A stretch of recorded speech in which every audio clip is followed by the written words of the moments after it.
This conference will now be recorded. Yes, sir. Okay, thank you.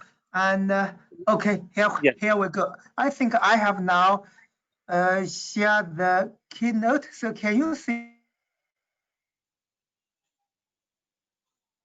Yeah, you can carry on, sir. Now we can see your screen, sir. See the PowerPoint slides? Yeah, we can see your PowerPoint, sir. Okay, thank you. So I will press the shift and the F5. So this.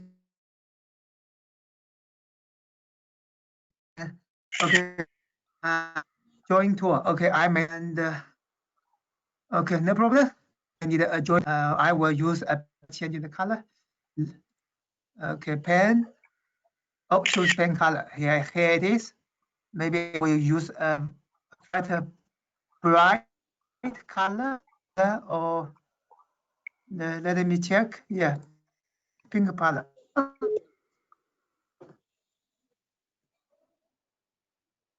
So we have like 1 minute left, right?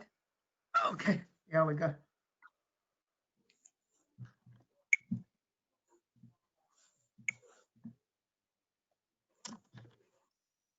I request all the participants to join the meeting. Attendance is very, very important. Don't miss any classes.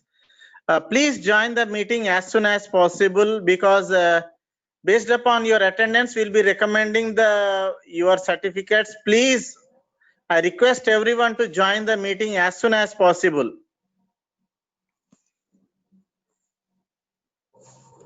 Okay, thank you. And also this presentation, we try to reduce the number of the equations, because someone tells me the more equations, the less of the audience. So we will try to make this presentation like it can attract as many as our audience. And for the equations, you can download our previous papers that published on the journals. So this paper just will follow this paper. This report will only report the recent advances and the progresses on the medical image analysis. Okay, Raju, can we start now? I think the time has arrived, right? It's already 2 p.m. at the Indian time. Sir, can you give another 5 minutes? Is it possible to give another 5 minutes, so that actually we have 150 members, only 80 participants were available. Can we give another 5 minutes, or Okay. can we start? Sure, no problem. No problem. Okay, 5 minutes. Okay, no problem. Yeah, 5 minutes. We'll just wait for 5 minutes and we'll start it, sir. Okay. Okay, no problem. So, okay, I will stop the sharing, and I'm waiting for your. Okay. Right, sir. Thank you. Thank you. Right, sir. Okay. Okay, sir. Thank you. No problem. 5 more minutes. Okay. Yeah, 5 more minutes. Yes. Okay.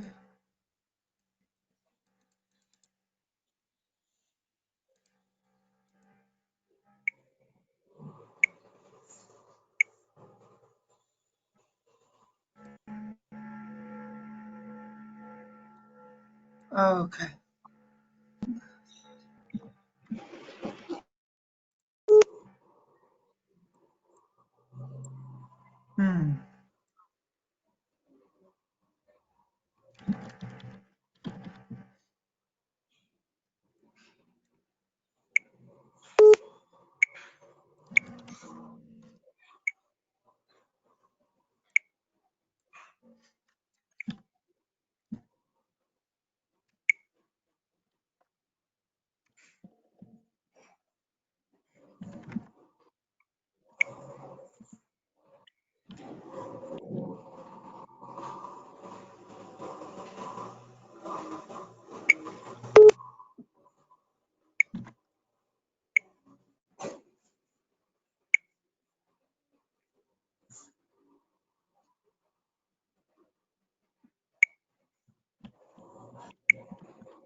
Okay.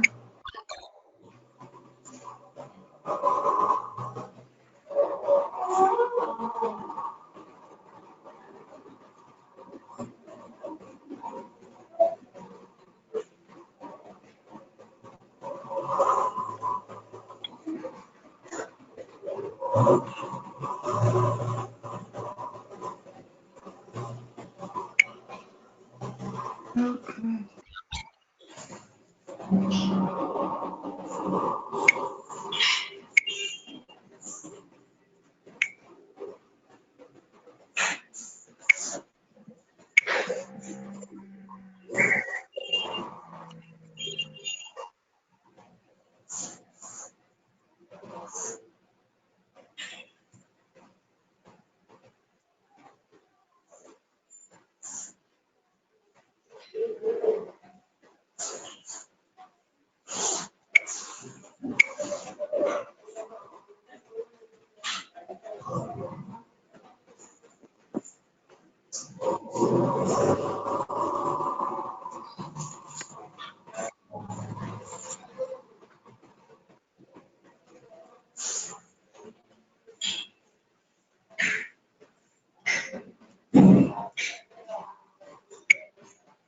This Yeah, you conference will now be See my recorded.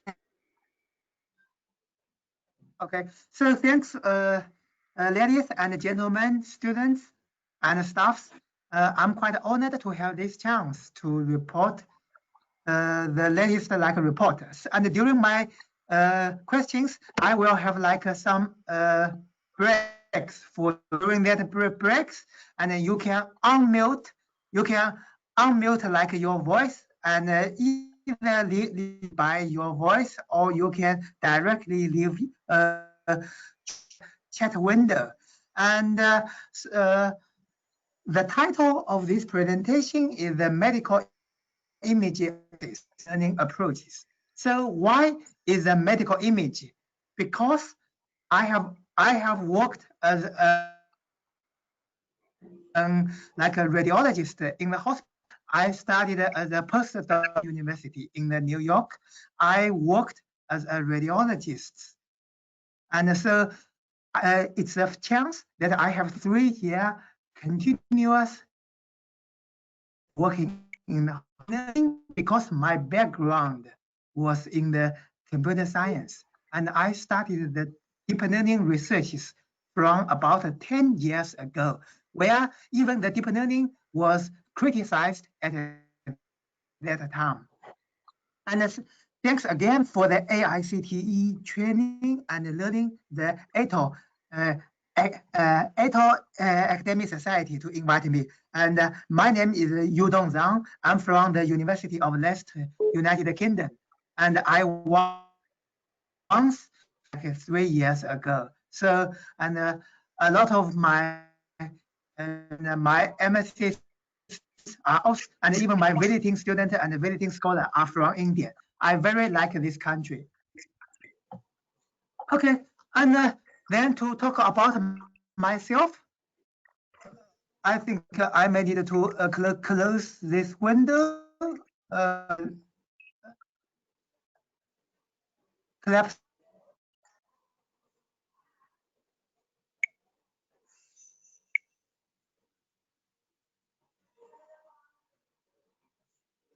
Otherwise, oh no, not leave the meeting. How to collapse? How to minimize? We go.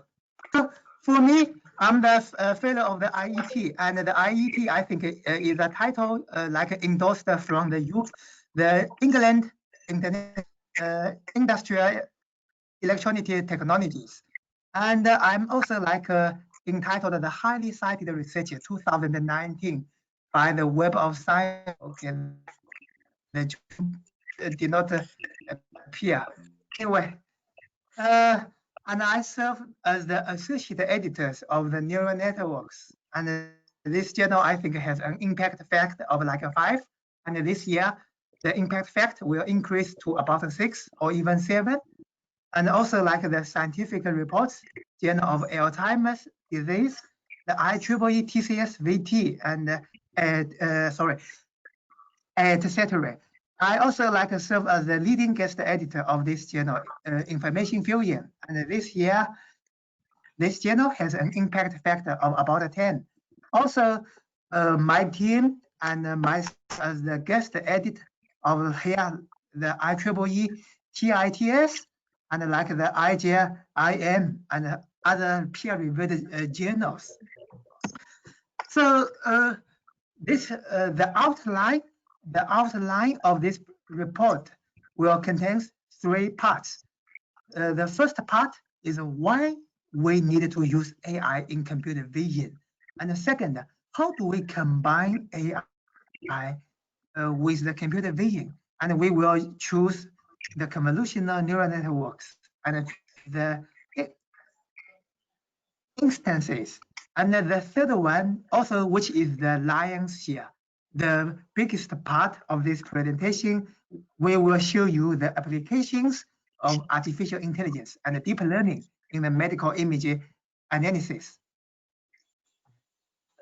So Raju, can I request you to mute all the other participants, because I hear a lot of echoes and a lot of noises from, yeah, so I guess someone did not mute their microphone.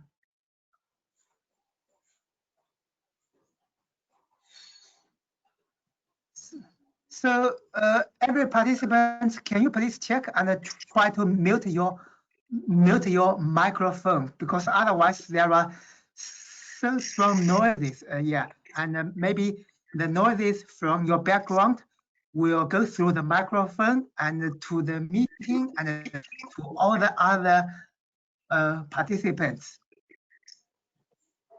Oh, okay. So now, why do we need to use AI or like the deep learning? And there are 3 reasons. And for the AI research, there are 3 bursts. Yeah. And the first burst, we call it is the inference period. Okay. Why there the pen? How do I get the pen? I click the join tools, but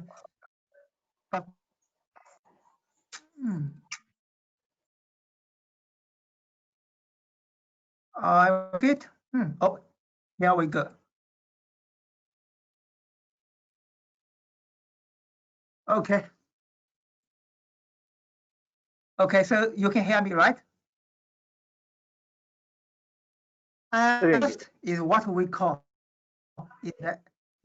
inference period. So like the if, oh sorry, it's not the if there. It's like some inference is like some reasonable things. Like here it says all men are mortal, and Socrates is a man. So we can get the conclusion Socrates is mortal, right? And the second burst is called the knowledge period. The knowledge period is called the if conditions, then actions. And the third burst, what we call is the learning period. The learning period is that we just mimics the neurons of our brains, and we try to let the machines to learn the rule, learn the inference rules, or even learn the knowledge from all the data. So currently we are in the third burst. The third burst. And here, why the deep learning beat the traditional computer vision? Okay, sorry, I may need to erase all the. Okay. Oh, sorry. Okay. Hello. Yeah. Okay. Please carry on. Hello. There seems the connection.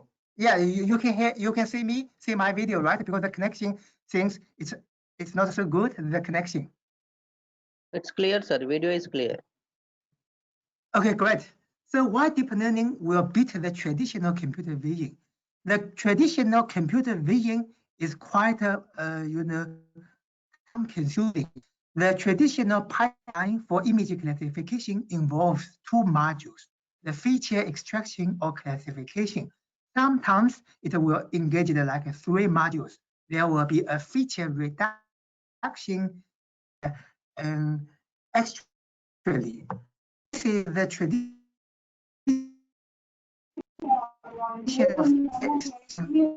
of feature extraction like a method. Like we can have the grade level characteristics, the GLCM. We can have the histogram of oriented gradients, the HOG. The HOG is pictured in the bottom left. And we can have the scale invariant feature transform, the SIFT. The SIFT, I think, is in the bottom right. And we can also have the LBP, the local binary patterns. And all the features in medical science are called the biomarkers. So actually, when the biomarkers are discussed in our medical science, we call it like some features or biomarkers. They are swappable. They are the same things. So the problem one, what's the problem one? We do not know which features we need. If we stick to the traditional classification or the feature learning like tasks, we do not know which features we need. The practical way is to pick multiple feature extractors, and then we combine them, we club them inventively to get a better feature. This is sometimes called the feature fusion, or sometimes we call it some other like terminologies, but actually we just club them, we combine them, and we expect to get a better features, or sometimes maybe in actually we get a worse features, who knows? And there are too many heuristics. The first, we need a lot of manual labors. It took years to build a good face recognition system. Using traditional computer vision, we need to test and we try to improve. Suppose we find the LBP, the LBP can get better performance. How can we improve the LBP features? We need to slightly and to improve the LBP features. And this feature combination and feature improvement, those procedures will take years to build a good face recognition system. See, it only took weeks to use an AI to build an AI model, because in the current AI model, we do not need to select the features manually. What we do is that we teach the machine, you need to learn which is the best feature. You need to learn how to build a complicated and a complex feature from the input I give. This is the problem two. The problem two is that the traditional computer vision or the traditional AI systems, it differs from how our humans learn to recognize things. There is no built-in hard-coded feature extractions in our baby's eyes. And on the left image, you can see this is an anatomic structure of our neural brains. There is no hard-coded or hardwired like circuits of our brains, like which part is for feature extraction and which part is for feature reduction. There is no such circuits. What we have in our visual systems, in our brains, we only have numerous or like tons of the neurons. And the neurons itself, it will try to learn how to recognize the things, recognize the matters in the universe. So our visual systems, it combines the feature extraction and the classifiers modules in the forms of the neurons. We do not have like two explicitly like individual modules. One is called like the feature extraction in our brain, and the other is the classification in our brain. We do not have such modules in our view system. This intrigues the scientists to build a more advanced AI system. So this is what we call the computer vision is the convolutional neural network. This convolutional neural network will try for the deep learning workflow, and the images are passed to the convolutional neural network, and then the AI model. When I say AI model, I mean the recent AI model can automatically learn feature and classifies all the objects simultaneously and automatically. And works. Here I choose here. A very important change is that the traditional computer vision is called feature extraction plus classification. Now extraction is replaced with the learning. That means the feature learning will take place of the traditional feature extraction. We let the machine to learn which feature will be the best. So I guess you can see the mouse, right? So the input, suppose here, this is a vehicle, and there are some moving windows, which we call the kernels. The kernels will move from the top left to the bottom right, and we have the convolution layer plus the ReLU layer, and then followed by the pooling layers.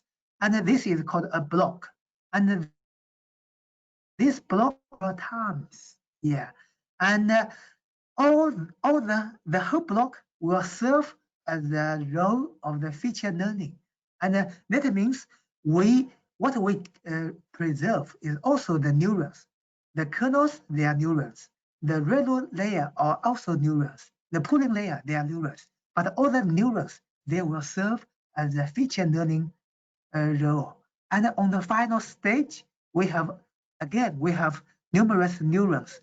Those neurons will stack in a column vector format. And we will first flatten all the neurons. And then subsequently, we will use fully collected layers and followed by the softmax layer to create the final stage, and which we will call it a classification role.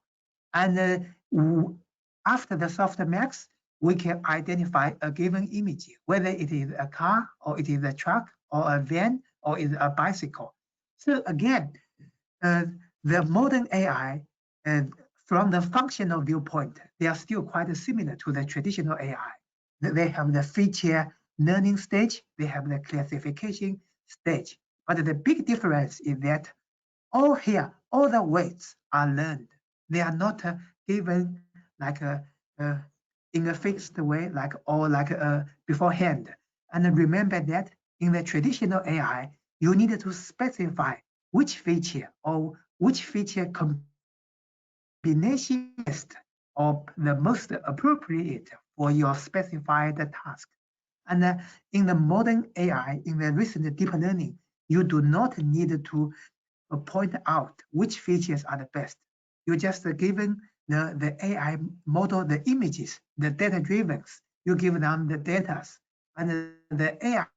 Yeah. So the big difference is here.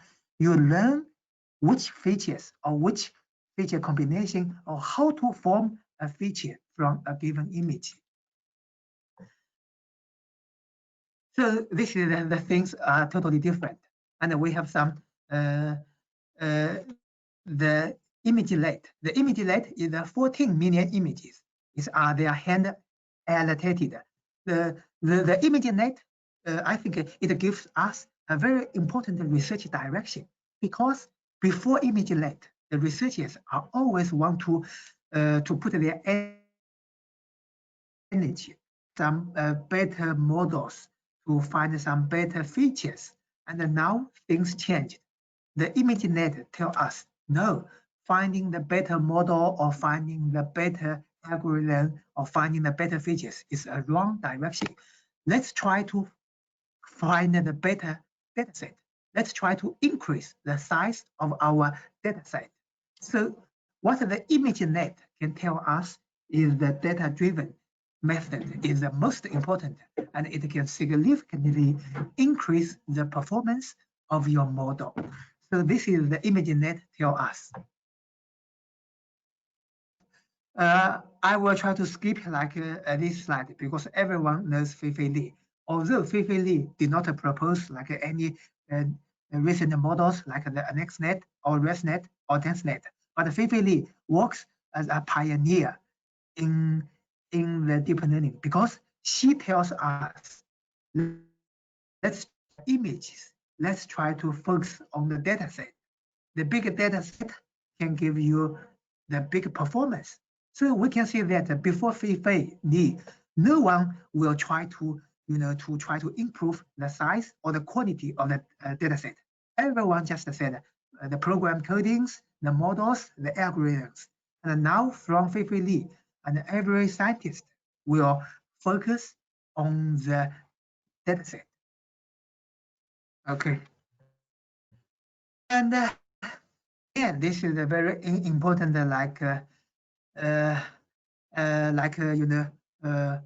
parables I want to share with you. So it says if data is considered the new oil today, then in 2009, the data we all think is merely the dinosaur bones.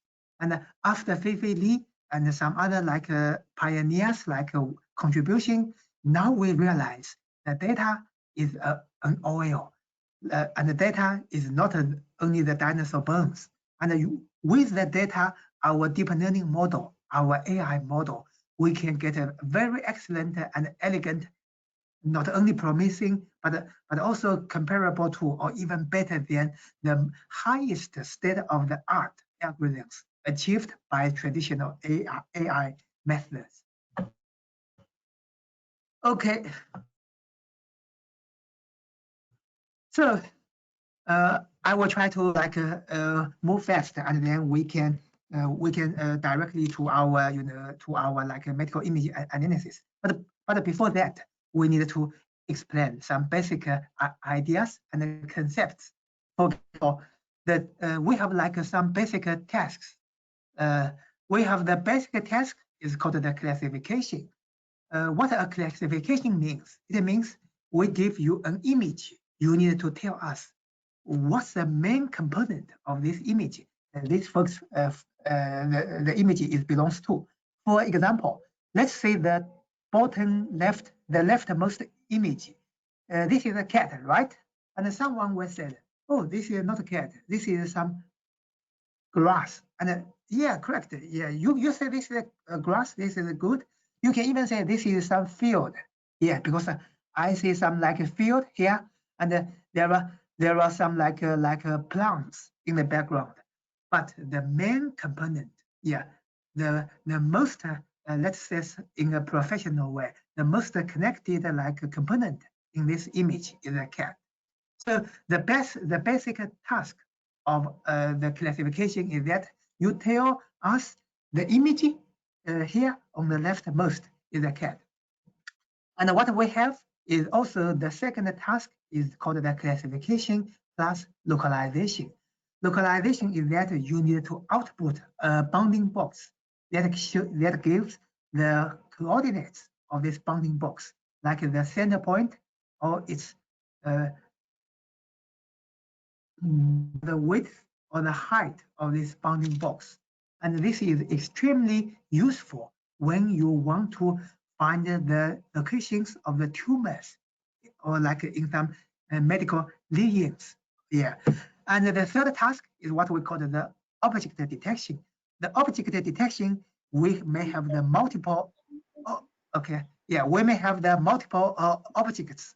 Like here in the third image, we have the cats, we have the dogs, and we may have multiple instances for each class. For example, here we may have 2 cats. Yeah, so this is called the object detection. This is even much more advanced compared to the classification. And finally, we have a task called the segmentation. The segmentation, we want to give the pixel level outline of all the objects. So segmentation, you can see here, we want to give a pixel level, yeah, pixel level outline of all the objects of all the classes. This is particularly useful. Suppose like we have some brain disease patient, and this patient, it will receive like multiple diseases. For example, he may suffer from the multiple sclerosis. There are some cerebral bleeding within his brain. So after we receive is like MRI scanning, we need to outline, or we need to delineate all the lesions within his brain. We need to delineate the brain tumors. Meanwhile, we need to outline the bleeding points or the bleeding areas of his brain. So this is quite useful. And even we have some like the video track things. Yeah. So like this images shows like in the year like 2012, the AnnexNet draw first blood, and you can find using the deep learning, the deep neural network, the performance increased significantly from 25.8 the error, and the error was reduced to only 16.4, almost 10%. This is a big, like even you can say it's a rocket rise compared to using the traditional AI. And then we can say the other year like goes, and the neural network models goes deeper and deeper, and the error mistakes reduced from here almost 6.7, or even like the 3.5. And we can see here, you can compare the 3.5 to the traditional AI, the shallow neural network, the 25. We can find the error just increased more than 20%. This is an extremely a big success of the deep learning model, because we students or we staffs, when we research on the better models, you know, even a 1% or even 0.1% increase is very tricky, very challenging, right? And here it shows for a PhD student, they use their eyes, and they will also make errors, and their errors is 5.1. And here the recent AI model, can even achieve better performance than the eyes of a PhD student. This shows using we can replace the PhD students. That means if you are a company boss, you do not need to employ a PhD student to help you do some vision tasks, or like do some classifications. There's no need to employ PhD students. What you need to do is employ a ResNet and to slightly modify it, to fine tune it, and then that machines can do better than a PhD student. So here, because all the models are familiar with our students and staffs, I just want to skip it quickly. So although today everyone will talking about Geoffrey Hinton, we said he is like the first guy who proposed a practical model, but do not forget PhD student. The PhD student Alex Krichevsky, he is the first author of that famous paper, and actually he did almost everything, like the codings and blah blah, a lot of things.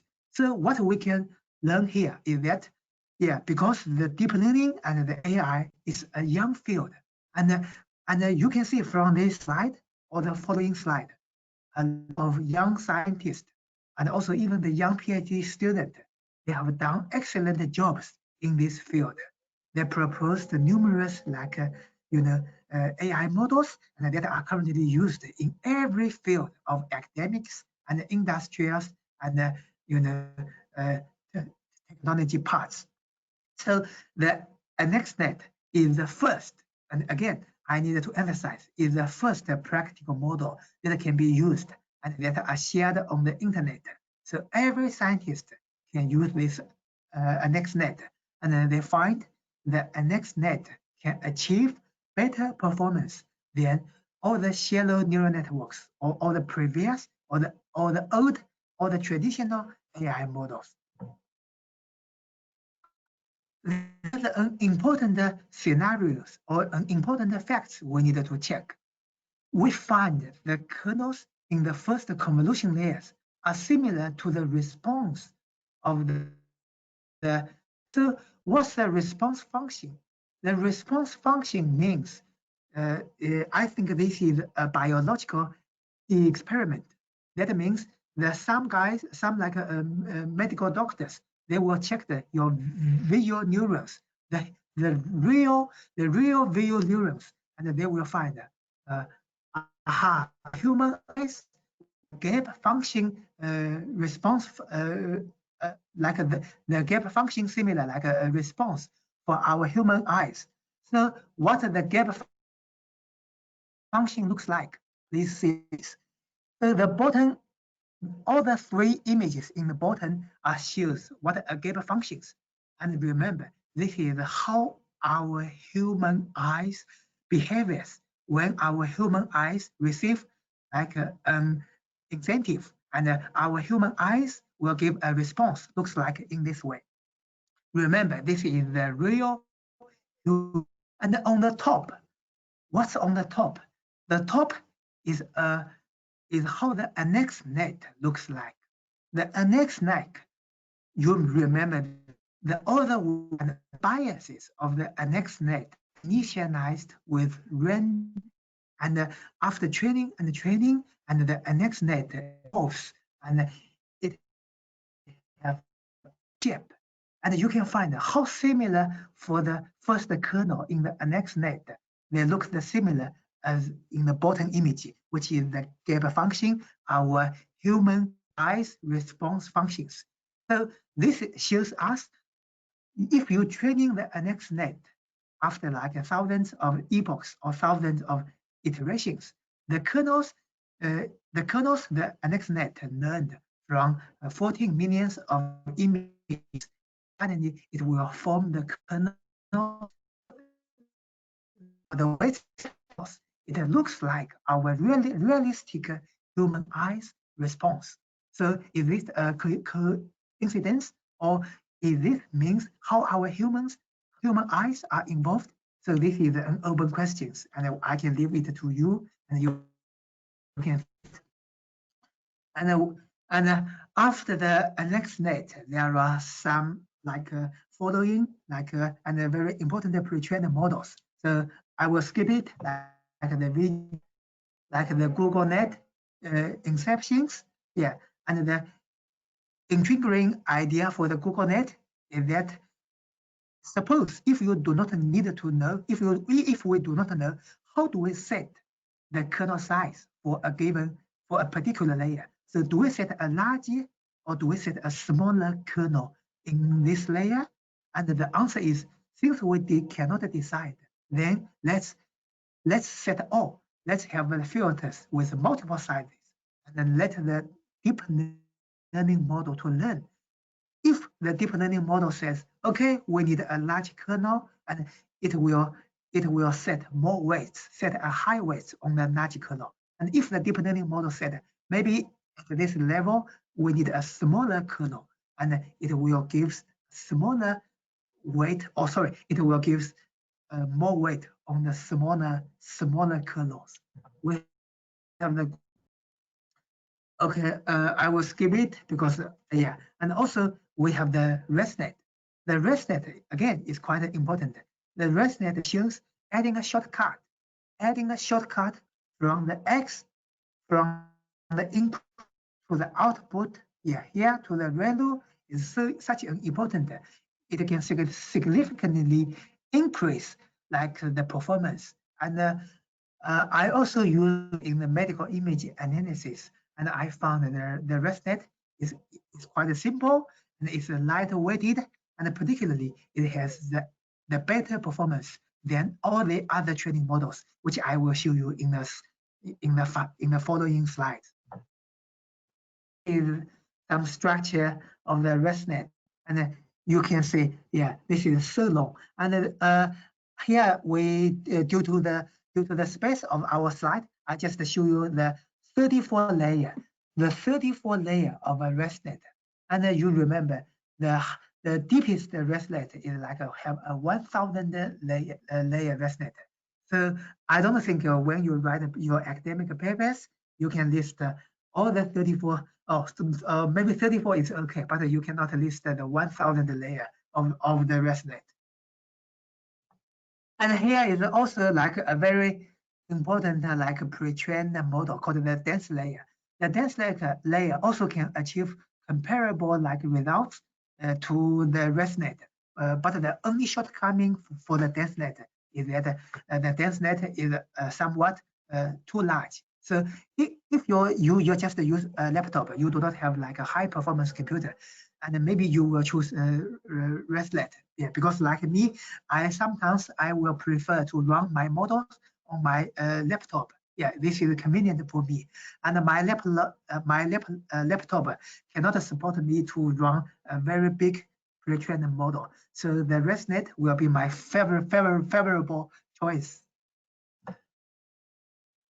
Okay, so this is DenseNet.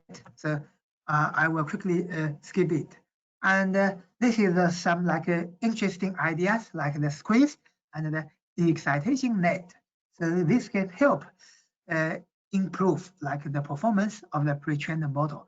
And particularly this squeeze and excitation block can be used as a framework. So what does the framework mean? It means the squeeze and excitation can be added to any deep neural network models to increase its performance. So we will just call it like a squeeze and excitation framework or like blocks. Here you can see that the squeeze and excitation block together plus with the ResNet, and the performance can be similar to a ResNet 101. So what does it mean? It means if I only have a ResNet 50, but I want to increase or improve the performance of ResNet 50, I can only add the squeeze and the excitation block, and the performance of the combined AI model can be similar to a ResNet 101. So if our students and staff's own models, they can always try to add the SE block to try to improve their performance. So here is an image. This image I shows all the like recent like models from the left. You can see I show you the NextNet, the network in network, like the ENet, the GoogleNet, VGG16, VGG19, ResNet 50, ResNet 101, ResNet 152, Inception V3, V4, the DenseNet, the YOLO 9000, the SSD, the fast RCNN, the mask RCNN, the MobileNet, the ShuffleNet, and the Mask Star RCNN. I just want to compare it. So next time, when you try to choose some pre-trained model as the backbone of your own models, you can first have a glance, and then you can select the most appropriate models for you. For example, no one will use NextNet nowadays because although this is the first model, but NextNet is too old. So when I say too old, I do not mean the NextNet was proposed like 20 years ago or 30 years ago, like in the other field. But in the computer science, NextNet is old because it was proposed maybe 6 or 7. Yeah, I cannot remember exactly. I thought maybe like proposed 7 years ago for the NextNet. And in the AI field, 7 years old is 7 years are quite old because every month we have new technologies, take place in our like internet, and you can find from the archive or some urban access like journals or the urban access conference, and they have numerous newest technologies proposed every month. And we also have some and this table I try to structure and organize all the variants, and you can have like an overview of how the typical CNN and its variants are categorized. For example, we can see here the ANNEXNet is the ancestries of all the other pre-trained models. Yeah, remember I have already said ANNEXNet draw first blood, right? And then you can make the layers deeper. And then you can have the VGG16, VGG19, and then like the MSINet. You can use some multi-layer feature viewing. You can have the network in network. You can have the Google Net. You can have the Inception V3 and V4, and you can combine them together. And then, yeah, and you said, I want the layers to be deeper, and also I want to make the future viewings. Then you have the ResNet, right? You have the ResNet, and then you have the ResNet Inception, ResNext. Yeah, this is not a ResNet. ResNext. There's some DisNet, PVNet, PodiNet, UNet, ShuffleNet, blah, blah, blah. There are so many. And also like the task improving, because a NextNet is for classification. And then you said that maybe my task is to detection. And then you will have YOLO, you will have SSD, you will have the RFCN, you will have the YOLO 9000, and you have the SPP, the faster, or maybe in the future there will be a fastest RCN, yeah, blah blah things, right? And also you have the mask RCN or mask X RCN, and in the bottom two rows you can try to add new modules. You can add two modules. You can have some like Inception V2 where you add the batch normalization. You can have some like FCM plus CRF. You can have the STNet. You can even have the 3D CNN or deformable convolution, blah, blah, some new convolution or new pooling or new like fully collected layers.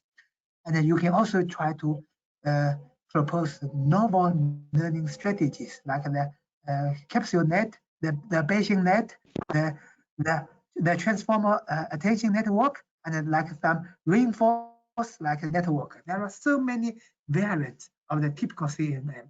So I think this is a wonderful age, a wonderful period for us. And every student, every staff can be a hero in this field. So I have finished the two like the first two parts, and we will move to the third part. And before I move to the third part, we can have a short break. Do you have any questions? So Raju, I guess some students, they may have some questions. I'm glad to like answer your questions. Feel free to drop questions to me. So you can ask the student to raise hands, and you can give the chance. If people have questions, yeah. they can give. The questions are on the chat box. Hello? Please explain convolution process. Yeah. Hello. Can you say it clearly? Sorry, I cannot catch you. Maybe you can also leave your question in the chat window. So by the way, how do I stop it? Yeah. Okay. I can say yeah. Few questions in the chat window. Okay, no problem. So how do I open the chat window? Okay. Sorry, it's the first time I try to use this. Okay. Oh, okay. Find it. Okay, got it. Oh, there are 19 questions. Oh, there are 19 questions. Okay, I will check from the first questions. Okay. Yes, sir. So please explain convolution and the pooling process. Okay. So the convolution and the pooling, I think convolution and the pooling, they are quite similar to what we call is the correlation. Yeah, because the convolution procedure, this is like the correlation, but just add a reverse operation. So you can think like a convolution is a correlation. So you can think like the kernel. The kernel is to extract the most interesting point. For example, if you want to detect a cat in the images, And then maybe the kernel, there are some kernels is to detect the eyes. Some kernels will to detect the tails. Some kernels will to try to detect the paws. And some kernels will try to detect the cat's colors. For example, the texture of the cat's colors. So when you move the kernel from the top left to the bottom right, you try to find, if the windows or like if the windows under your kernel just match the kernel itself, it will give a very high peak output. And then in our neuron terminology, it means it will fire the neuron. It will fire the neurons, and the convolution will say, oh, I have detected a cat's paw, or I have detected a cat's feet, or I have detected a cat's tail. And after the convolution combined together, and at the final stage, and the model will say, okay, I have detected the cat's eyes, detected the cat's like tails, and I will report I have found a cat in this image. And for the pooling process, you can think in this way. Pooling is just some undersampling. Yeah, pooling is some kind of like the undersampling. Because the images is too large, because the images they are too large. So in order to like reduce our computation burdens, and hence we try to like to reduce the size of the data. So there's a reasons why we want to like use pooling. And nowadays the pooling can be replaced by convolution with strided convolution. So you can Google what is a strided convolution. We can use the strided convolution to replace the pooling. Okay, let's check. And the NITA, like the 037 asked the question: is ResNet fully convolutional, and how deep residual learning used in the image recognition? Yeah. So the ResNet, yeah, you can say it's kind of like a fully convolutional because there is a trend. There is a trend in current deep learning model. We try to replace the pooling layer also with convolution. We try to even to replace the fully collected layer with the one by one convolution layers. So why our current network called a convolutional neural network? Why we do not call it a pooling neural network? Why do we not call it like a fully collected neural network? Because convolution is the most important invention in the deep learning. So you can say like a ResNet is a fully convolutional neural network. And the second question is how the deep residual learning used in the image recognition. Yeah, this is quite useful. And the current, the most easiest way is that there are two kind of ways. The first is use transfer learning. Yeah, because this is very convenient. You use a transfer learning. Before you use transfer learning, I assume you have already get the data. You already get the medical data. Then you use the ResNet for the transfer learning. You need to remove the last 3 layers because the original ResNet, this will output like 1,000 categories of the natural images.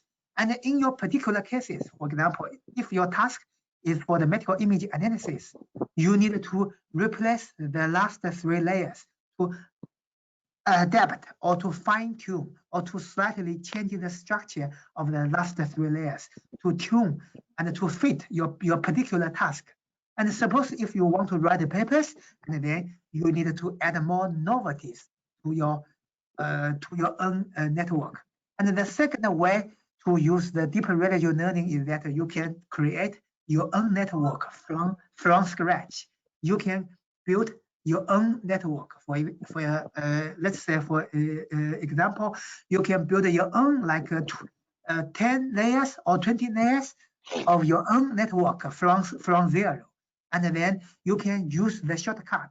The shortcut will connect from the input to the output of some of a say convolution block, and then you repeat this convolution block several times, and you can check the performance. And usually the performance based on the deeper residual learning can get a better performance. Yeah, can get I think the state of the art performance. And there's another question called what is a darknet? Okay, this is a good question. The darknet. The darknet, I think, is a recent like a proposed idea. The darknet, I think you can find there are some URL where the darknet is, and I will share the URL here. And because my lab also have some researches on the darknet, and what you can think is that the most popular is the darknet 19. The darknet 19 is a convolutional neural network that is 19 layers deep, and the darknet 19 you can think is already pre-trained network. And what I remember is that if you are using Python or if you are using MATLAB, you can directly invoke the darknet packages, the darknet 19 packages. You just download the packages, the models from online. And what is different from the darknet from all the previous pre-trained model is that the darknet assumes the input size is like 256 by 256, and all the other pre-trained models assumes the input is like 224 or 227. So I don't think darknet they have too much difference. But what I said is that this is like you are trying to learn how to ride a bicycle, and you asked me, a professor, how to ride a bicycle, and I cannot say some theoretical things. I just says go and ride the bicycle, and after you fail several times, you will learn how to ride a bicycle. So the hands-on experience are quite important. And there's another question: what is a VGG? So what is a VGG16? VGG16 is proposed by some, I think, is Oxford, or not Oxford, maybe Oxford universities in UK. But nowadays, no one uses VGG16 because VGG16 is too large, and the performance of VGG is not so good. So currently, I do not recommend you to use VGG16s. And yeah, someone asked, can you share the PowerPoint slides? Yes, no problem. And I after this presentation, I will like because some some like images and some videos of these videos of this PowerPoint slides are with copyright. So I will delete all the copyright and prepare a clean version to you, and then I will share it with share the PowerPoint slides with all you guys. And there's a questions. What is the difference between AI and deep learning? So you can think in this way. When we're talking about AI, what we prefer is so like in a narrow sense, AI is a traditional AI, like the support vector machine, like the decision tree, or some shallow artificial neural network, or some like a very old methodologies. And what are the deep learning? When we say deep learning, yeah, the deep learning is also, I think itself is a kind of AI. But the deep learning, because of the performance, are so good. So when nowadays we said deep learning, we means this is the recent technologies to use deep neural networks. So what does deep learning mean? You can think there are two differences between deep learning and AI. First is deep. Yeah, deep learning, deep. The deep means the deep learning model. We have very large layers. We have 100 layers. We can have 200 layers. This is deep. And the second is learning. So what is learning means in deep learning? It means all the features are learned by the machine itself. You do not need to tell the machines, please use the HOG, please use the LBP as a feature extraction, please use some grade level accuracy. So this is the difference between AI and deep learning. And the question, which one we should use for the optical recognition? I think this is a too broad question. Yeah, so because my research interest is not optical recognition, you need to have a review or have a literature review of your field, and then you find which one is the best, and then you need to track the recent technologies, and you try to find some novelties or try to find some improved models based on that. So is there any automatic accurate annotation tool? Because the annotation, when we said annotation, the annotation is always done by humans. So the automatic is very hard to make the annotation. But when our students, for example, when they try to annotate, they will use, I think they said in Python, there are some packages, and in MATLAB, there's also an image annotation toolbox, and you can use it to click or to add labels to the images. And what I learned is that to annotate an image, there are 3 different meanings. The first meaning is that you can annotate an image label. That means the label will fit to the whole images, like the image is a cat or the image is a dog. This is what we call an image label. And the second, it means we will have some region label. That means giving you an image, you need to crop. You need to crop a region of interest. And you said, okay, this region of interest, this is a tumor. And then finally, we can even have some pixel level annotation. For the pixel level annotation, you need to crop polynomial curves, yeah, and some irregular curves, and you said, okay, this irregular curves can give a pixel level a region of interest. So it depends on your tasks, but all those are not easy because now data is the most important things. And there are questions: how to choose the number of layers? How to choose the number of layers? I think those are quite a very good question. I think if you can solve this question, you can publish a lot of SCI indexed papers. And in my understanding, how to choose the number of layers, for example, you can think the number of layers is a hyperparameter, and you can make it like a hyperparameter optimization, right? For example, let's say the number of layers is a hyperparameter. You can say that I can have 10 or 20 or 30 layers, and you can try to find. I think the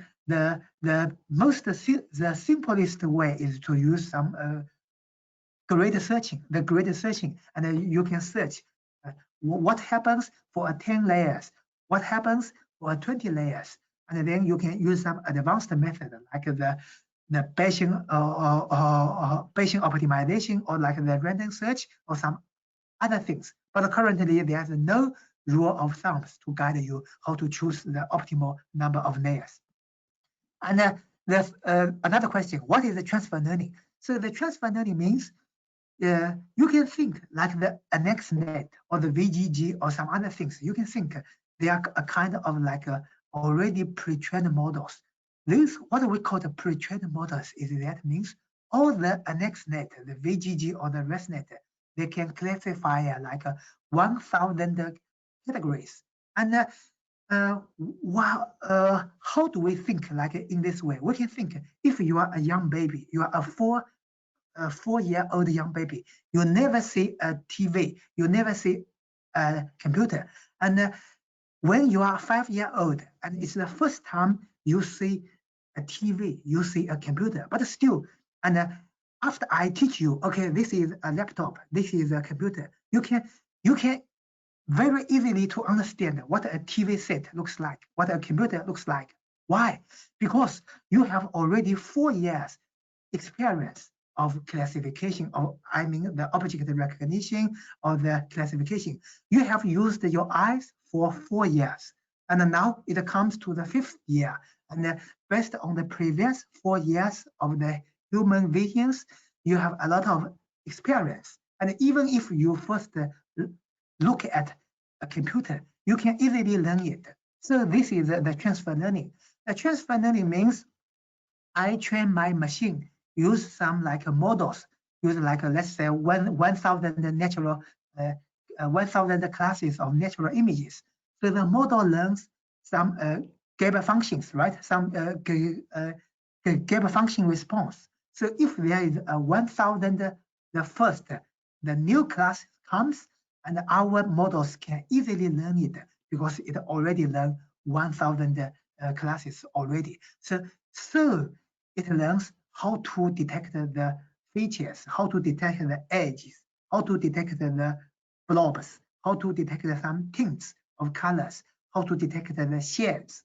So the transfer learning, you can think the AI model can learn something. The AI model has some history, and those histories, that means it can learn like a 1,000 some related or unrelated classes. And then even if you give him like a new task, because this is an experienced like AI model, it can easily learn your new task. So one layer consists of what all process? Okay, this is a very basic question, also a good question. So one layer, you can think when we said one layer, the layer can be either convolutional or can be pooling or can be ReLU layer or can be fully collected layer or blah, blah. And usually like several layers will combine together and will constitute a new block. And this block will repeat several times. So I suggested that you can have some like a reading list to learn some basics of the convolutional layer. But nowadays, do not be afraid of the theoretical and the equations.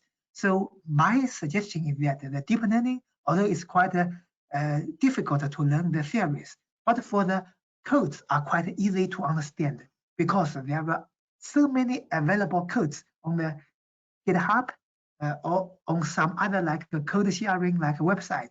You can download their codes and you can change the dataset to your own dataset and make it wrong first. Like we said, first make it wrong, then make it fast, finally make it right. The first thing is that make your codes wrong. Okay, how to decide the number of layers? Yeah, this I think this is I have already asked. How to decide the kernel size or other? Or I think what you mean is the hyperparameters. Yeah, no, not the parameters, because parameters are trained by the SGDM algorithms, and in our situation, we will try to when you said hyperparameters. Yes, like I said, you can use the grid search or the random guess or the random search, or I think the most current method, advanced method is called the Bayesian optimization. But if you want to write papers, you can try to use some genetic algorithms or particle swarm or optimization method. Okay, sorry, I think we should to limit the questions because we still need some time. Can we explain how ResNet is shortcut and simple than others? Yeah. Yes, you can. Oh, yeah. What you said? Can we explain? Can you or can we? I don't know. But anyway, so the ResNet. I just suggest that you want to ask me. Can I explain? Yeah. The ResNet. They have a shortcut. You can think the shortcut will transfer information from input to the output, and this information flow actually also occurs within our brains. So you can think of ResNet just mimics how our our neurons behaviors. So what is the best create our own model or use ResNet? So because the answer is we do not know. You can check. Usually, like the transfer learning cannot achieve the best model. Yeah, because like I said, your own created model will do the best. But you need to be aware if you want to create your own model, and if you have no experience, it may take you weeks or even months. And if you want to convenient, you can use transfer learning because the model can be done just within a few hours. Okay. Oh, someone said no slides. Okay. Yes. I will check it. So does the data augmentation improve? Yes. The data augmentation, definitely it will improve the performance. So feel free to use the data augmentation, like the rotation, like the shift, image shift, or the noise you can adding noises to your training images, but always to use the data augmentation on your training set. And someone asked how to set the parameters and the bias values. Yeah, my question is that the parameters and the bias are learned by the SGD algorithms. And if your question is that how to set the hyperparameter, yeah, we need to be aware. Parameters and hyperparameters, those are two different things in the deep learning model. And the parameters are always learned by the algorithms. And you only set the hyperparameters, like the number of hidden layers, the number of convolutional layers, or the size of the kernel, or the number of filters. Okay. No more questions now. We will first to our. Okay, I will share the screen again. So let's check it. How do I share my screen? Okay, here we go. Sorry, yeah, because like he said, okay, yeah. Okay, so can you see my screen now? Yes, sir. We can see your screen now. Okay, thank you. Okay, thank you. Please mute your microphone, and I will start the final part. I'm very happy like you have a lot of questions, and these questions are for your understanding. And in the third part, this is the most interesting part. We will show applications of using AI and deep learning to the health data analysis. Okay. The first question is how to relationship between autism and lactate. So autism, autism is a serious disease, right? Yeah, because when the child suffers from autism, and his parents or her parents will be heartbroken. Yeah, because that means the child will have a lot of challenges in his or her current or future lives. And what we do is that we use some spectrum, imagings, and the spectrum imaging is that for each pixel, we try to capture the KBTX. Also, here I mean the curves of the chemical shifts, like here the choline or creatine and the NAA. So what our group do, we find a relationship between the autism and the lactate. And you can hear there's a negative double peaks for the lactate. So the double peaks does not mean the lack or insufficient, because this is not an absolute value. So the lactate here just means we find the higher lactate in the brain can be associated or can be linked to a higher chance that this subject may have a higher chance to be diagnosed. So this is what we can do using AI machine. We need to divide our subjects into two groups.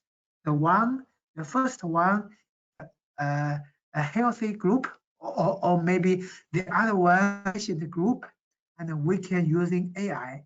And the challenging thing is that because the low resolution, so what you can see here is a high resolution. We use some super resolution technologies to differentiate the two peaks. And in the original results, the two peaks, they are combined. And what you can see is only one big peak.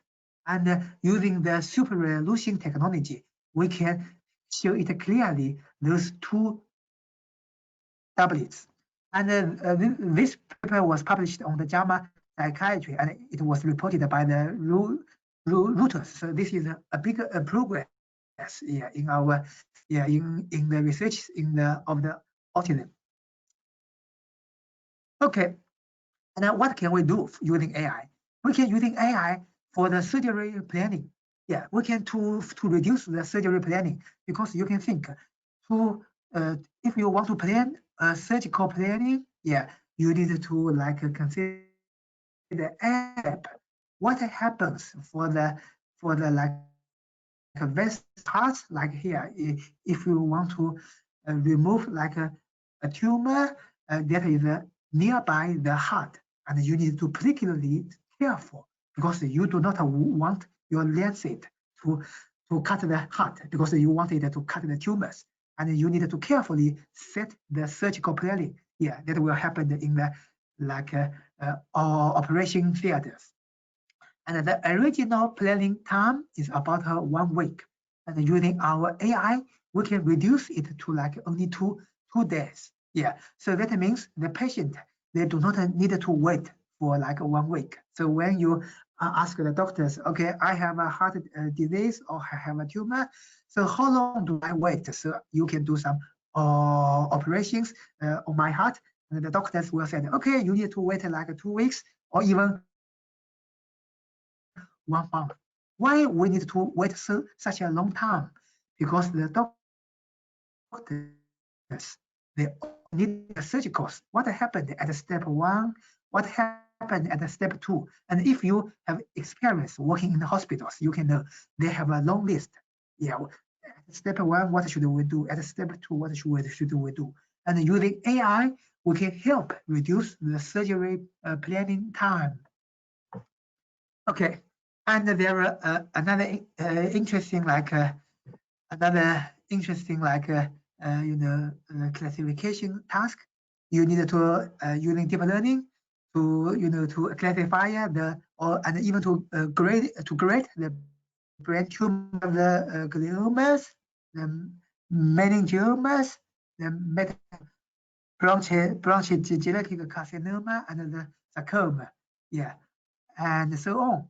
And we can use deep learning to try to differentiate and to classify all the different types of the brain tumors. And also this is an interesting like a task. Can we use the deep learning to identify the sensory neural hearing loss? Because you know hearing loss is the biggest disease in the elderly. And there is some like facts that almost 1/3 or even like half of the elderly, and they suffer from some degrees of hearing loss. Some are totally deaf, and some are partially. Maybe yes, they need some hearing aids to help them to can listen to the communication of their daily lives. And what we can do here is that because for some elders, it's hard to do some experiment. When you said, can you hear any sound for your left ear or for your right ear? If you want to do some, let's say, do some like a test, and the elders, they are competent to experiment because they are too old. They are not so disobedient. Yeah, sometimes they have suffers from some other mental disease. So the question is, can we not do those subjective experiment? Can we do an MRI scanning and we can provide a quantitative results based on the MRI scan? We do not need the subject to be to whether it is obedient or disobedient to our test. And what we only ask is that they lie down on the machines and we scan their brain and we can get a report. And we can even to report not only identify they are left-sided or right-sided or they are healthy on the hearing loss, and we can also grade, are they severely hearing loss or are they just slightly or mild hearing loss? So this is also a very interesting topic. And there's another one, the phobia hyperplasia grading based on the OCT. Our phobia, yeah, your pupils, yeah. For your pupils, you can say that we want to check whether the child's eyes, the child's pupils, they are developed good or they are undeveloped. So this is what we are concerned. And we using the DenseNet, we can obtain the best performance of about 92.5 accuracy. and this we just won an annual abstract prize. And this is a very important prize because this is every year called the and Irish Pediatric Ophthalmology and Strabismus Association. Sorry, those medical words are too difficult for me. Sometimes I even cannot pronounce it correctly. So just be aware of. You can try to find attend to the dictionary to check those medical words. And this year, it only awards 2 abstract prizes, and our group just got one prize. And here's a video.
Hello.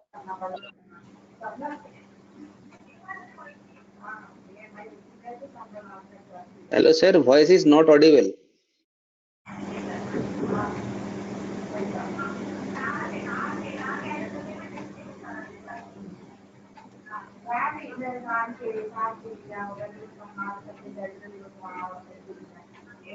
Voice not audible.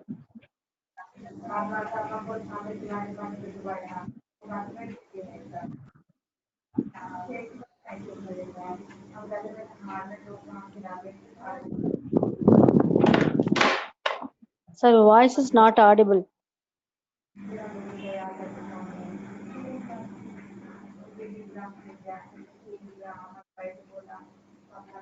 We are not able to hear you, sir.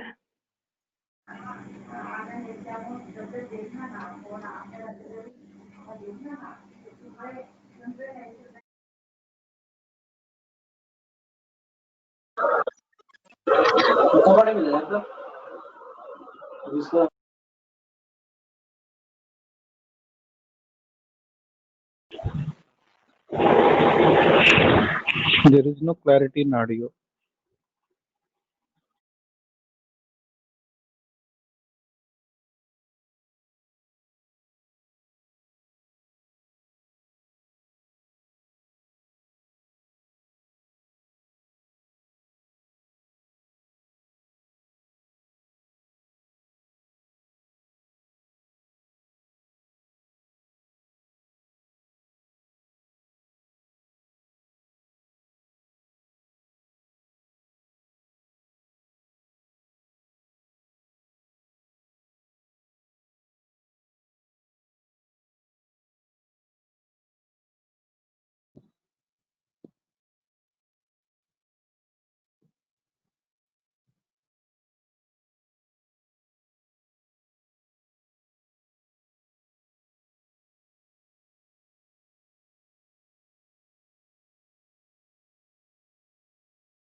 Hello.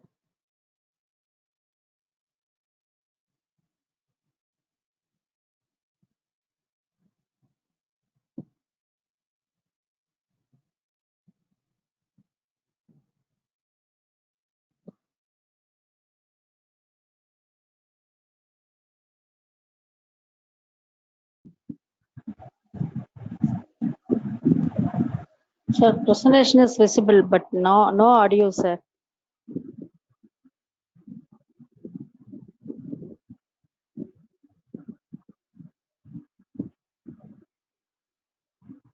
So not able to hear your voice.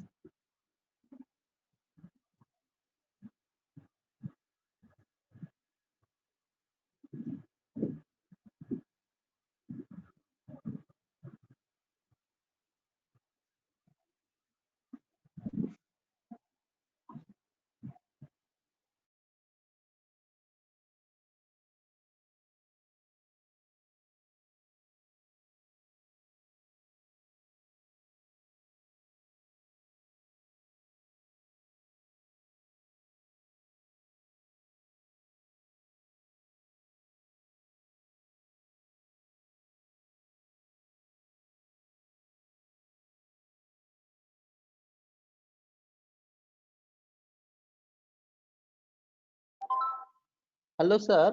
We can't hear your voice.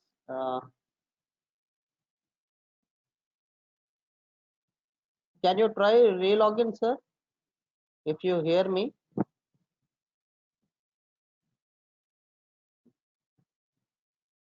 Just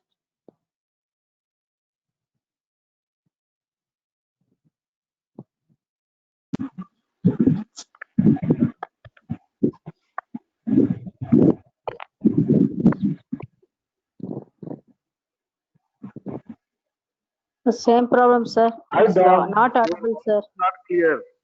Your voice is not clear. Could you check it out? There is no audio from your side. Hi, Don. Is it audible to you?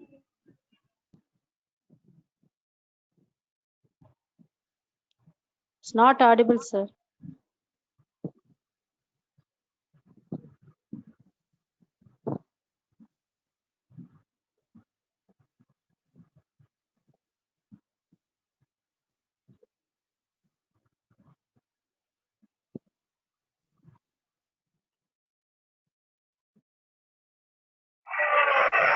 Only slides are moving. We are not able to hear you, sir. I don't know if you are able to hear us.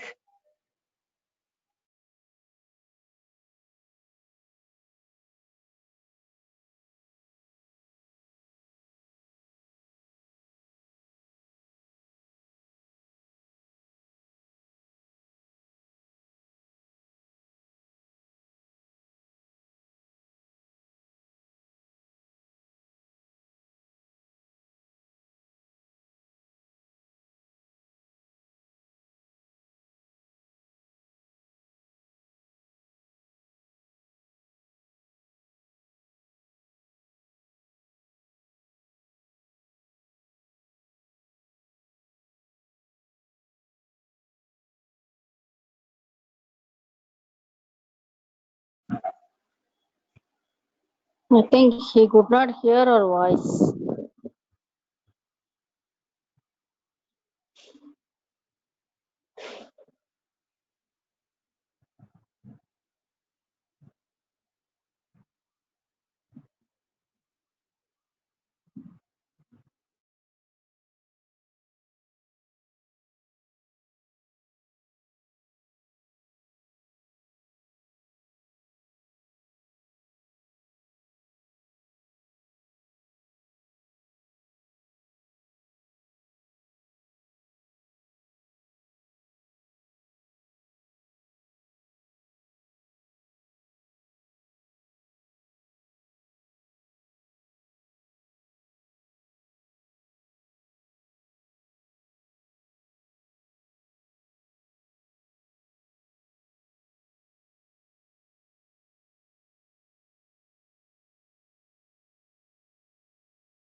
Voice is not audible, sir.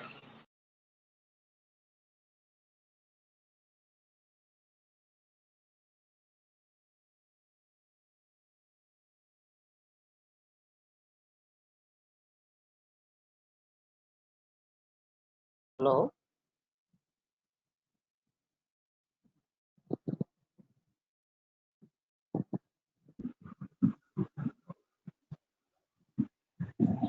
Hello, sir. Not able to hear your voice, sir. Yeah. The problem is there. No one hearing him. We're trying to contact him personally. Please wait for some time. Okay, sir. Thank you.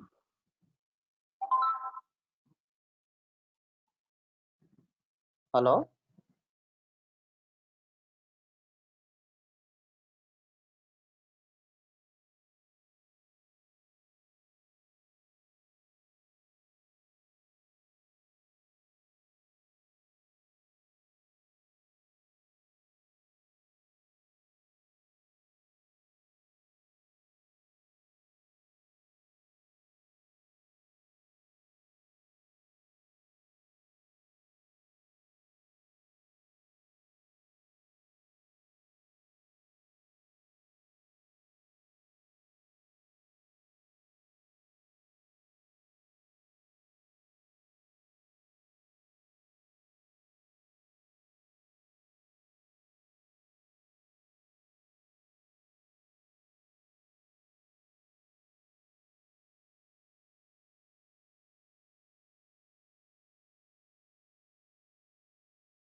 Hello, Professor. Are you there?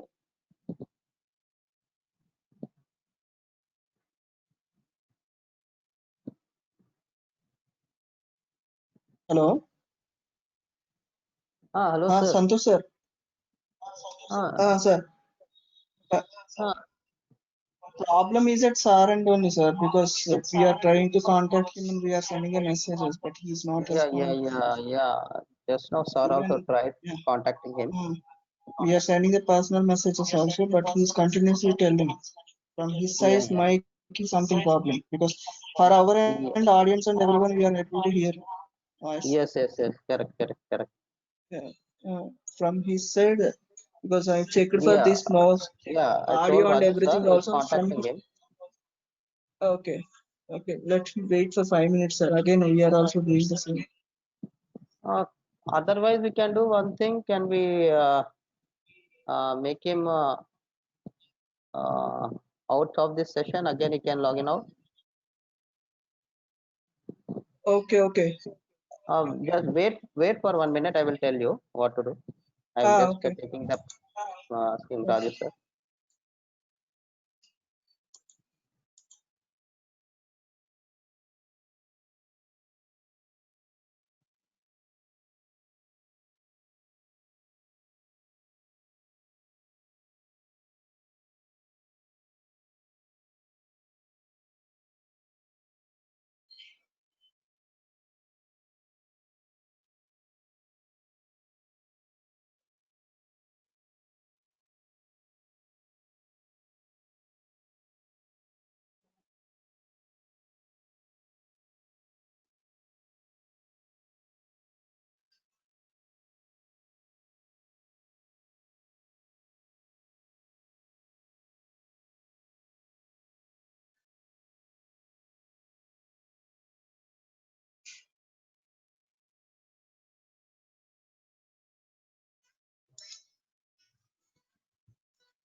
Hello, Kishore sir, are you there?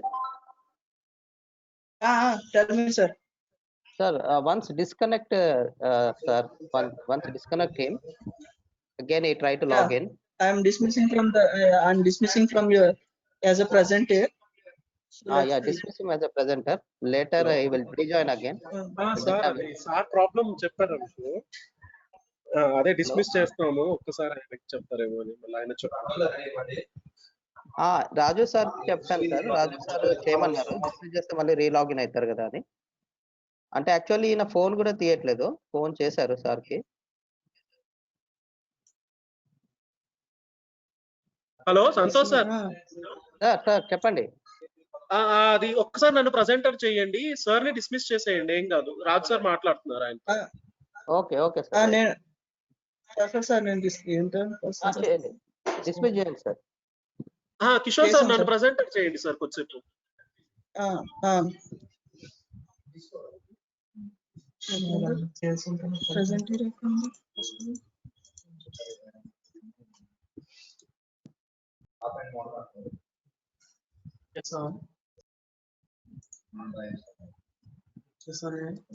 Prasad sir.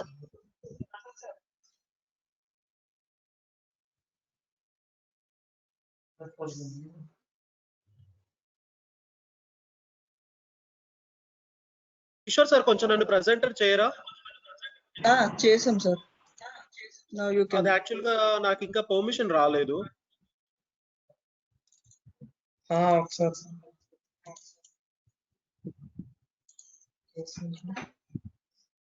Yeah ఇప్పుడు వచ్చినట్టుంది. Okay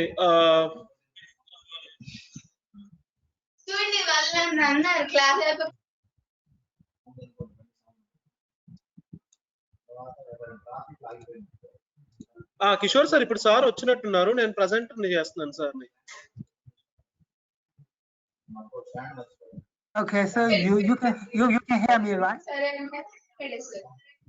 Okay, great. Okay. Yeah, sir. Zhang sir, I have given you as a presenter. You can start the session. Okay, thank you. I will turn to the COVID-19, because I remember we just, I will collapse. Okay, I will collapse. Okay, so fine, right? Okay, sorry, because like yes, this yes. is... Now it is fine, sir. Okay, thank you. I just turn off the camera so that we can save the bandwidth. So I guess like network connection problems, and I will turn off. Okay, great. I think we just stop incubation, right? The incubation, we talk about the maximum like incubation period, and then median times, and then we are talking about the presentation of sign and the symptoms. So almost, you can see here, almost 99%, or they will start to have a presentation. Here the presentation, this is a medical word. It means sign and symptoms. So the highest like features or like the symptoms is a fever, and then you may have cough. You may feel fatigues. You may loss of appetite, and you may have the like the shortness of breath, or even you may have the spit. You have the sputum production. You will have the sputums, and you will feel like a muscle aches and pains. So just please be aware that you can say, okay, today I have learned from Professor Zhang like some like the 7 highest like sign and symptoms of the COVID-19, and if you find you having like one of the listed like symptoms, just feel free to go to the nearest hospital and have a check. And there are 2 diagnosis check. The first is we call it the RPT PCR, right? The RPT PCR is called the reverse PCR technique. and another is the chest CT. And in this presentation, I will show you how to use the deep learning on the chest CT. So first, let's watch a video. How do we do an RPT PC?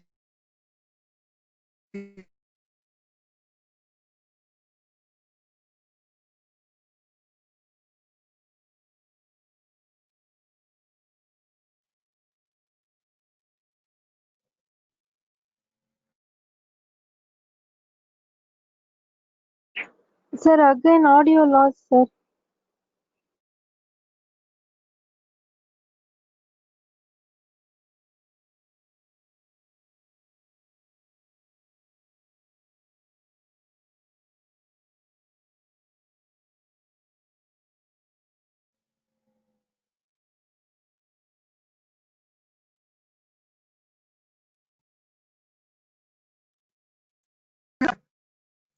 Real-time PCR, it means you need to use a swab. Yeah, you need to insert the swab into your nasal. And if the swab is only inserted very shallowly, and you get some nasal samples. And if you insert the swab all the way to the end, and what you will get a nasal pharyngeal samples. And this is more accurate, but also this is more painful. Yeah, because no one wants to insert a swab till the end, all the way to your nasal pharynx. And also you can have some sputum samples. This is what we call the RT-PCR. And what our AI machines do, the AI machines can work effectively on the chest CT. The chest CT is a high clinical suspicion of infection, but they are not recommended for routine screening. Why? Because the chest CT is quite slow. Yeah, you need to wait. Yeah, for a long time. The scan may also take 5 or 10 minutes, right? So chest CT can only be used like a clinical diagnosis, and it are not recommended for the routine screening. So, what are the symptoms on the chest CT?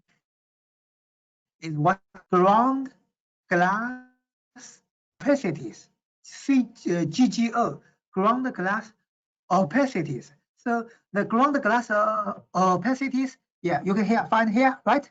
See the blue circle, right? The blue circles, this shows in our chest CT. And for the COVID-19 patient, we will have a lot of ground glass opacities, the GGO.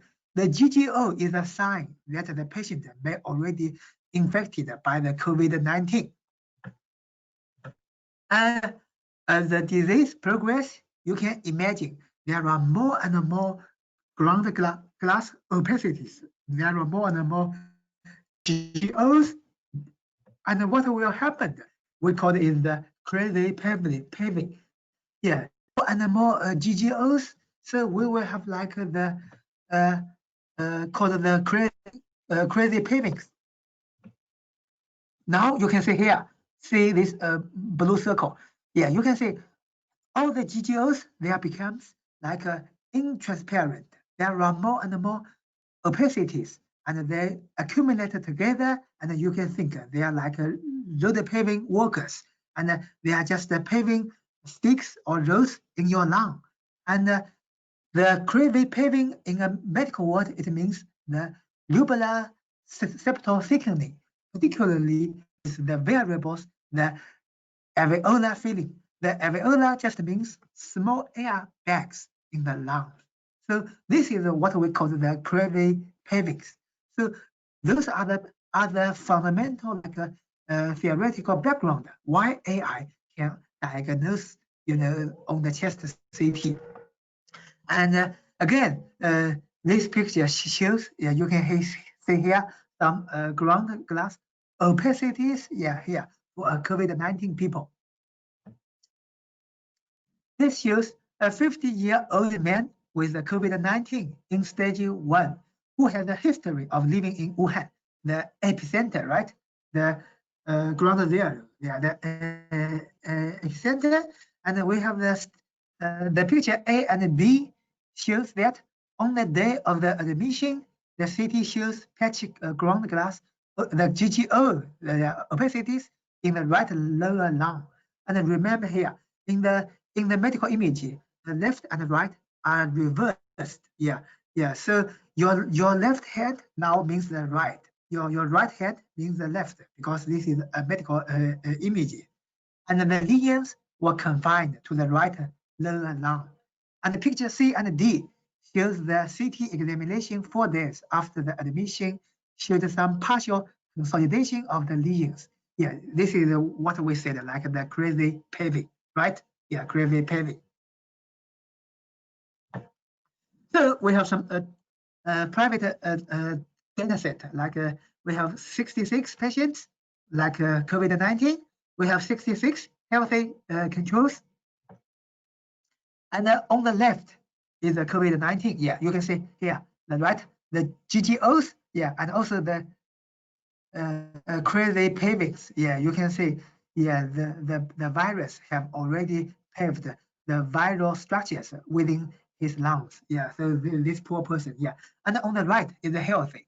And you can see the healthy subject, and you can find his lungs are quite clear. You can only see vessels and the blood vessels, and all the lungs are quite clear, right? Yeah, this is what a healthy patient looks like. And what we do, we use 2 radiologists with the chest diagnostic experience, selectively read the radiographs.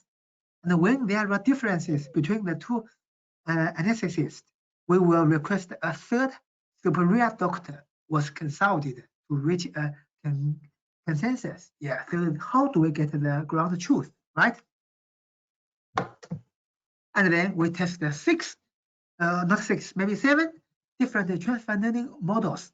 NextNet, GoogleNet, ResNet 18, ResNet 101, Inception V2, Inception V3, and DenseNet.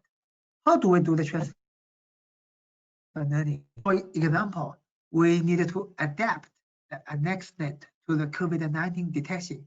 How do we adapt? We change the last fully collected layer, the 1000, replace it with a fully collected layer with only 2. Why 2? Because we want to only to output 2 classes. Is it a COVID-19, the 1st class, or is it a healthy subject, the 2nd class? So we replace the FCL, the 1000 way FCL way FCL, and we add the batch normalization. And then this strategy will also apply to all the other pre-trained model, the GoogleNet, the ResNet. Yeah. So, and we also have possible improvement. We can try to use the Schmidt neural network. We can also try to use the extreme learning machine, or some student or some staff will say, can we add a support vector machine to replace the last fully collected layer? Yes, you can. You can try. You can try the support vector machine. You can try use the decision tree or some other, like the logistical regressions, to replace the last 1000 were fully collected layer. So what are our results? Our results is, again, the DenseNet can achieve the best result, can achieve a 96 accuracy. This is quite good. And also we have the Inception ResNet V2 also get a quite good result.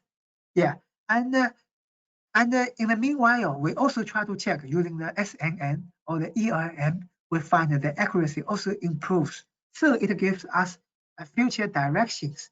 We can try to use some randomized neural network like the SNN or ELM or some other like randomized, or you can also use support vector machine to try to improve the performance of the transfer learning. Okay, so thanks for listening, and I here shows my email. Yeah, my email is yudongzhang@itriple.org, and the next is my university email. So feel free to contact me. Okay, so Roger, I have finished. Yeah, we have left like 10 minutes for the student and the staff to ask questions. And again, I will open the chat window so you can leave questions to me on the chat window. Okay, how do I open the chat window? I will pause sharing window. Okay, here the chat window. Okay. There are students ask what is the batch normalization? Yeah, and I think the batch normalization is a kind of like a strategies. It's a kind of a strategy because without the batch normalization, you can think that please close or close any unused internet application or switch to, okay, I will close the sharing. I will pause sharing to save the network connections. Okay, I will. So I hope now you can hear me better. So the batch normalization, yeah, you can think without the batch normalization, the errors will, because remember we have a deep neural network, and the errors you made at the first layer will spread to the last layers. And due to the cascade of the error broadcasting or the error cascading, the errors will become larger and larger. So batch normalization, you can think is a kind of way to reduce the errors. It can reduce because at each layer, you will definitely making errors. There's no perfect layer. Every layer will make errors. And the batch normalization is to try to fix that kind of error at every layer. Oh, did not hear about the counting slide. Okay, sorry. I will, because I will try to share the slide to all of you, so you can read the PowerPoint slide by yourself. And meanwhile, you can feel free to drop me emails, and we are glad to talk about with you for the crowd counting. And particularly, we hope that we can publish papers together, and we can apply for special issues together. We can also apply for grants together related to cloud accounting or some other like things. So any database for COVID-19, yes, there are numerous like COVID-19 datasets that dataset. So I remember there's a coding competition from I cannot remember the names of the website, but my student reported to me, and there is an open access COVID-19 dataset that contains almost 2,000 of like COVID-19 images, and that number is grows every day. And particularly, you can also use private COVID-19 because using the private COVID-19 database, this is an advantage because you can show to the reviewers and show to the editors. I have like close connections to the hospitals, so my like paper is more convincible, and you can believe in the teams, because we have the close connection with hospitals. And how to interpret the CNN? Yeah, this is a good question. The first, what we show here on the ImageNet, you can draw or you can picture rate the kernels of the first convolution layer. So this is a way of interpreting CNN. And you can also Google explainable deep learning or like the explainable AI. There are numerous ways to interpret a CNN. Yeah, and I suggest, for example, there are my group also use a heat map method. What is a heat map means? The heat map, that means it will shows the importance of every region of a given images. For example, if you identify a cat image is a cat, and the heat map can draw like a more red color on the cat where the cat locates, and draw the blue color to the background regions. So using the heat map, and you can explain and make the thing more explainable, because that can show how the CNN identify and to categorize a cat images as a cat. Yeah, and yeah, there's another one also asked the COVID-19. Yeah, public available data sets. Yes, you can Google the public available data sets for COVID-19, and there's a shortcoming for using public data set because it's hard to improve. There are numerous competitors. They are currently working on the public data set, and using a private data set, it's more easier to get a better results because there are only small studies working on the COVID-19. Okay. We gave it 11 o'clock. Hello.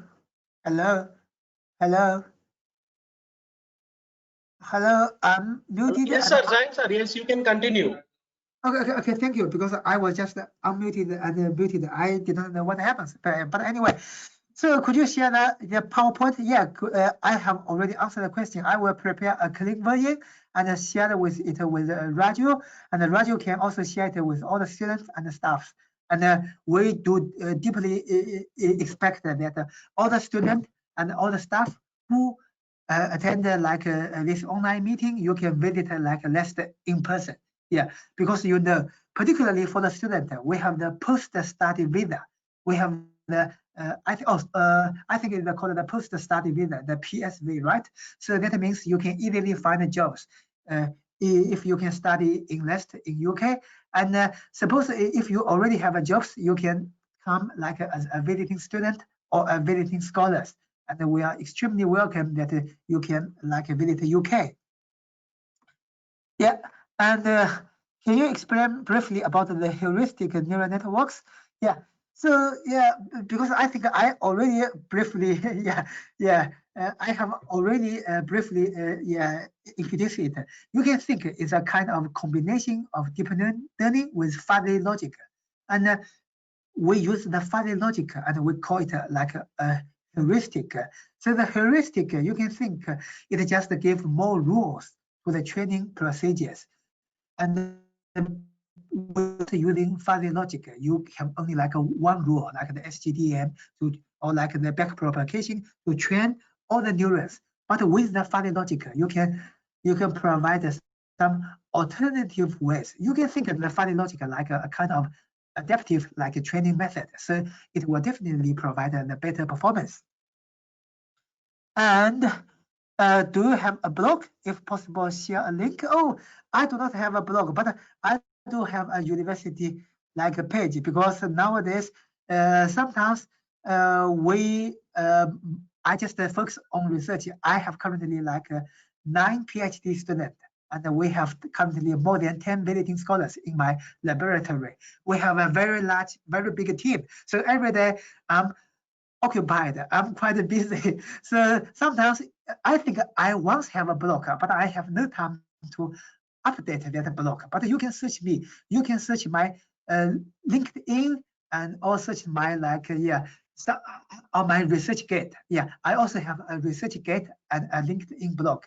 You can collect it with me. And if you have any things you want to discuss with me, you can directly drop me with emails, because I check my email every hour. Okay, thank you for the presentation. I think the time is it's already 2 hours. And thank you again. Feel free to contact me. Thank you. Bye. Thank you, sir. Thank you for your presentation. It was very nice presentation. We learned a lot today. Okay, thank you. So I will hang out now, and because I know you have some other things to participate. Okay, have a nice day. Cheers. Yeah, thank you. Thank you. Bye. Bye, sir. Bye. Thank you. Thank you very much. Bye.